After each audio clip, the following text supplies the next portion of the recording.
Hello and welcome back.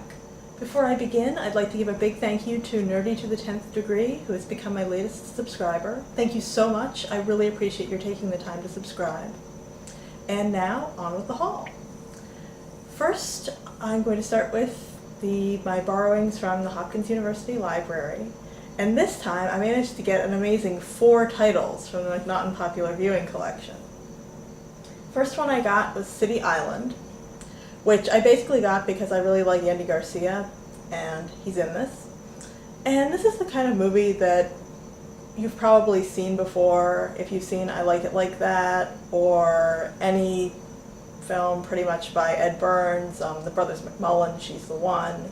It's one of these working class family comedies where everybody has problems, but they love each other, they stick together in the end.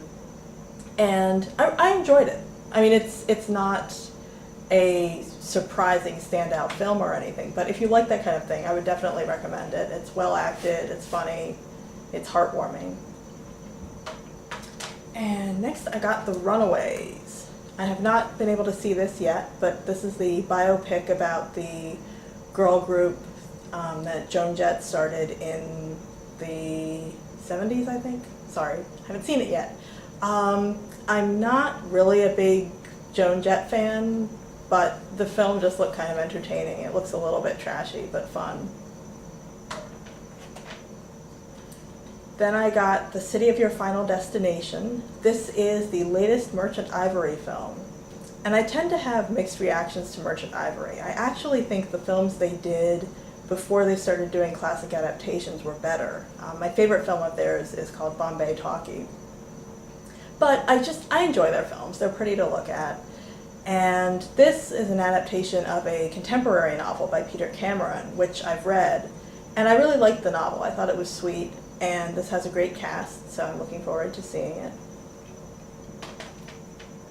Next is Dorian Gray. This is the latest of many adaptations from the novel by Oscar Wilde, which happens to be one of my favorite books.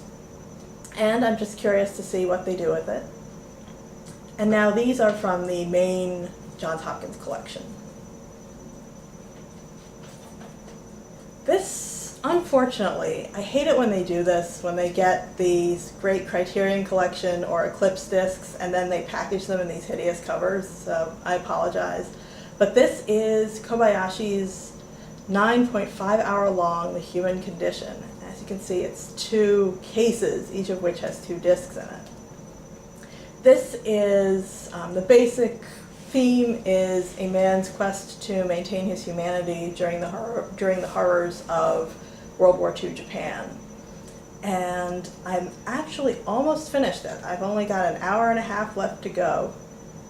And it's really good. I definitely recommend it.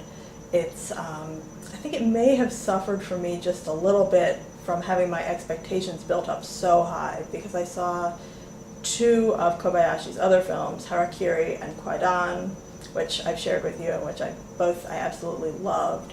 And then I kept hearing, this is just the most magnificent film, it will transform your soul, etc. And I mean, it's a really good film, it just perhaps doesn't quite live up to everything I was expecting. But that said, even though it is 9.5 hours long, a lot of long movies can feel kind of slow, and sometimes that's great. I have nothing against long, slow movies. But this one really is not slow at all. It really keeps moving, and all the things this man goes through. So even if the idea of a really long film with subtitles doesn't immediately thrill you, I would encourage you to check this out.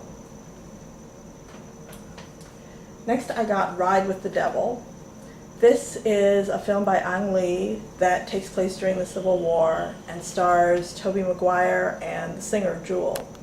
It was released several years ago, I think in the late 90s, and it's considered to be a bit of a sleeper.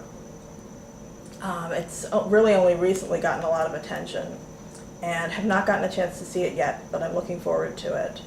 I really liked the other collaboration between Ang Lee and Tobey Maguire, The Ice Storm, which obviously is completely different from this, but The Ice Storm is one of my all-time favorite films. And last from Hopkins, yet another Pasolini film, Por Chile, also known as Pigsty. This one is supposedly one of his more gruesome films. I've actually been trying to save his two most gruesome films for almost the end of my Pasolini retrospective, just because I didn't want to get completely grossed out and have them spoiled. So I still have not seen Salo, which is supposedly his just most see if you can watch this without throwing up film. But this one, I'm a little apprehensive, but it's Pasolini. I'm going to give him a try. And now moving on to University of Baltimore. I got the Book of Eli, and I wish I hadn't. I got about halfway through this and just finally gave up. I thought the premise was great. It's a man traveling through post-apocalyptic America with a book, a religious book that he thinks will transform the world. And it's 2 hours long. I got through the first hour, and it was just, I found it really, really boring. I mean, there was violence and action, but it was just kind of, it didn't do anything for me. There weren't any of these larger themes that I really was hoping to see. And it's a shame because this is directed by the Hughes brothers, and I enjoyed their films From Hell and Dead Presidents, but this one I just was not worth another hour of my life to me. Next, from Stevenson University, I got this documentary, Vernon, Florida, directed by Errol Morris. Morris is a pretty famous documentarian. Probably his two most famous films are The Thin Blue Line and Fast, Cheap, and Out of Control. I really enjoyed this.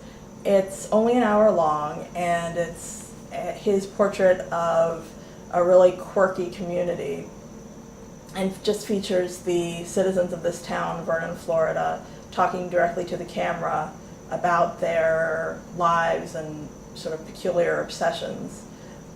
There's one couple who has a jar of sand that they think grows by itself, and they're convinced that eventually there's going to be enough sand to fill up the entire jar.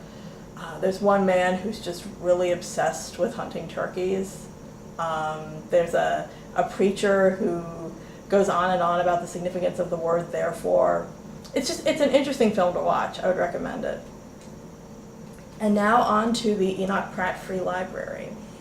I'm afraid I disappointed the librarian on the Sights and Sounds desk this week because he was expecting me to come back for more Ferrari, and I had to explain to him that I had this 9.5 hour long Japanese film at home, so I really was not going to be able to do the subtitle thing this week.